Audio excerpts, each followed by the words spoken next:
Hello student, यहाँ पे question है at a distance of 5 centimetre and 10 centimetre from surface of A uniformly charge solid sphere. तो चलिए मैं मानता हूँ एक सॉलिड स्फीयर है इस तरीके से जो कि यूनिफॉर्मली चार्ज है। ठीक है, अब इसके अंदर जो टोटल चार्ज है उसको मैं कैपिटल क्यू ले लेता हूँ और इसका रेडियस में कैपिटल आर ले लेता हूँ। ठीक है, अब इसकी सरफेस से 5 सेंटीमीटर के डिस्टेंस पे, ठीक है, 5 सेंटीमीटर में कितना हो गया 0.05, है ना।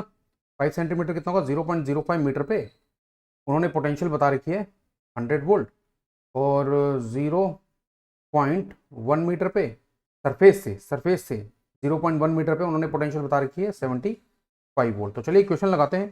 ठीक है, अब सरफेस से अगर देख रहे हैं हम तो हम ऑब्वियसली डिस्टेंस सेंटर से देख के चलते हैं। तो ये किस तरीके से हम इक्वेशन लिखेंगे, इसकी पोटेंशियल की होती है k into q upon are. अगर हम ऐसा कोई भी शेल है जिसके ऊपर चार्ज है या फिर यूनिफॉर्मली चार्ज स्फीयर है, उसके अगर बाहर कहीं पे किसी पॉइंट पे अगर हम पोटेंशियल देखते हैं, ठीक है, तो उसके लिए हम के इंटू क्यू जो कि टोटल चार्ज है डिवाइडेड बाय सेंटर से, उस स्फीयर के सेंटर से डिस्टेंस उस पॉइंट का। ठीक है, तो चलिए लिखते हैं इसको। तो 100 वोल्ट को हम कैसे लिखेंगे, ये आ जाएगा के कुछ नहीं है 1/4 को शॉर्ट फॉर्म में लिख रहा हूँ, k into q upon r plus 0.05 ऐसे ही लिखेंगे हम। ठीक है, ये एक इक्वेशन आ गई और एक आ जाएगी 75 equal to k into q upon r plus 0.1। ठीक है, इन दोनों को डिवाइड कर देते हैं। जब हम इन दोनों को डिवाइड करेंगे तो हमारा आंसर आएगा 100 डिवाइडेड बाई 75। के इंटू क्यू कैंसिल आउट हो जाएगा, ये आ जाएगा आर प्लस 0.1 ऊपर आ जाएगा डिवाइडेड बाई आर प्लस 0.05। ठीक है, यहाँ तक हम पहुँच गए। इसको आगे सॉल्व करते हैं, आ जाएगा 100R plus 5 equal to 75R। ठीक है, दोबारा से देख लेते हैं, 100R प्लस 5 75R प्लस 7.5। ठीक है, और इधर जाएगा, ये आ जाएगा 25R इक्वल टू 2.5।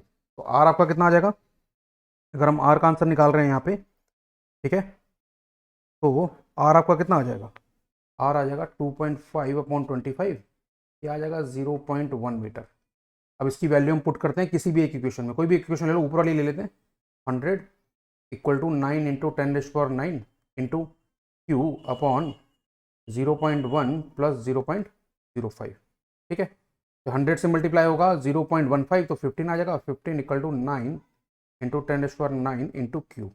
ठीक है, क्यू का आंसर कितना आ जाएगा, 3 3 या 9, 3 5 या 15। तो क्यू का जो आंसर आने वाला है, ठीक है, पहले तो हमने आर निकाल लिया, वो बात ठीक है, हम क्यू का आंसर निकालते हैं। क्यू कितना आ जाएगा 5/3 इंटू 10⁻⁻⁹। बात क्लियर है, ठीक है ना। अब क्वेश्चन देखते हैं। ठीक है, charge on the sphere is 50/3 into 10⁻⁻10 coulomb. बिल्कुल ठीक है, देखो ध्यान से देखो, पहले तो ऑप्शन बी देख रहा हूँ मैं, इसको लिखने का तरीका है, इसको ऐसे भी तो लिख सकते हैं ना, 5/3 इंटू 10⁻⁻9 कूलम। बात क्लियर है, तो कोई इशू नहीं है, ऑप्शन नंबर बी एकदम करेक्ट है। ठीक है, electric potential at its centre. ठीक है, आप पहले ये ऑप्शन देखते हैं, potential at its surface, surface पे कितनी पोटेंशियल होगी निकालते हैं। Potential at its surface that is equal to कितनी होगी 9 into 10⁻⁹ into charge 5/3 into 10⁻⁻9 divided by capital R की वैल्यू, वो होगी 0.1। ठीक है, बात क्लियर है, तो आ जाएगा, ये आ जाएगा 3 3 जा 9, 5 3 जा 15, यहाँ से 0 हट गए, यहाँ पे 10 मल्टीप्लाई में आ जाएगा, हाँ तो 150 आ जाएगी। बिल्कुल ठीक है, सरफेस पे कितनी आ रही है 150 आ रही है। ठीक है, सरफेस पे कितनी आ रही है 150। तो ऑप्शन नंबर ए भी आपका करेक्ट है। ठीक है ना, ऑप्शन नंबर ए भी आपका करेक्ट है, ऑप्शन बी भी करेक्ट हो गया। Electric field on the surface is 1500। देख लेते हैं इलेक्ट्रिक फील्ड सरफेस पे कितनी आएगी, उसका मैं पहले रिलेशन लिखता हूँ यहाँ पे। इलेक्ट्रिक फील्ड सरफेस पे आएगी k into q upon r square. Value put करते हैं, 9 इंटू 10⁻⁹ इंटू क्यू, क्यू कितना आया था हमारा, वो आया था, ये रहा है ना, क्यू की वैल्यू ये रही हमारी 5/3 into 10⁻⁹ 5/3 into 10⁻⁹ divided by R का स्क्वायर यानी 0.1 का होल स्क्वायर। ये हो गया 3 3 या 9, ठीक है, 15 अपॉन 0.01, ये कितना आ जाएगा 1500। बात क्लियर है? ये कितना आ जाएगा 1500, और ऐसा यूनिट में आएगा, बिल्कुल ठीक है। तो ऑप्शन नंबर सी भी आपका करेक्ट है, 1500 वोल्ट पर मीटर आ जाएगा। बात क्लियर है? तो ऑप्शन नंबर सी भी करेक्ट है जी। ऑप्शन डी है यहाँ पे, electric potential at its centre is 250 volt. Option D check करना है हमें, ठीक है। तो पोटेंशियल की बात हो रही है तो हमें पता होना चाहिए, जब यूनिफॉर्मली चार्ज स्फीयर है तो उस केस में जो सेंटर पे पोटेंशियल होती है that is 3/2 times of potential at surface, ठीक है। ये बात क्लियर है?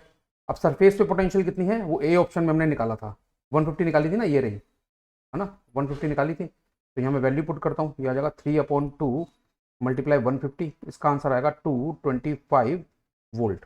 कितना दिया डी ऑप्शन में, 250 वोल्ट बोला है उन्होंने, है ना। तो ऑप्शन नंबर डी आपका इनकरेक्ट है। ऑप्शन नंबर डी आपका क्या हो जाता है, इनकरेक्ट। तो बहुत सिंपल क्वेश्चन था, बहुत सिंपल कैलकुलेशन थी इसकी, एंड आई एम श्योर कि आपको पूरा का पूरा, आपको जनरल फॉर्मूले तो पता ही होंगे, है ना। अगर ये पूरा पूरा सॉल्व किया और आपको लग रहा है कि कुछ कंफ्यूजन है तो ऑब्वियसली किसी भी यूनिफॉर्मली चार्ज स्फीयर के आउटसाइड अगर आप बात कर रहे हो, सब कुछ यहाँ आउटसाइड बात हो रही है, तो वहाँ पे पोटेंशियल क्या आती है, पोटेंशियल आती है k into q upon R. R क्या होता है, सेंटर से जो सेपरेशन है, और इलेक्ट्रिक फील्ड क्या आती है, k into q upon r square. Capital q यहाँ पे क्या होता है, टोटल चार्ज। तो यूनिफॉर्मली चार्ज स्फीयर के केस में ये रिलेशंस लगती थी जो मैंने यहाँ पे लगा दी है। तो I hope I have answered your question. Thank you very much.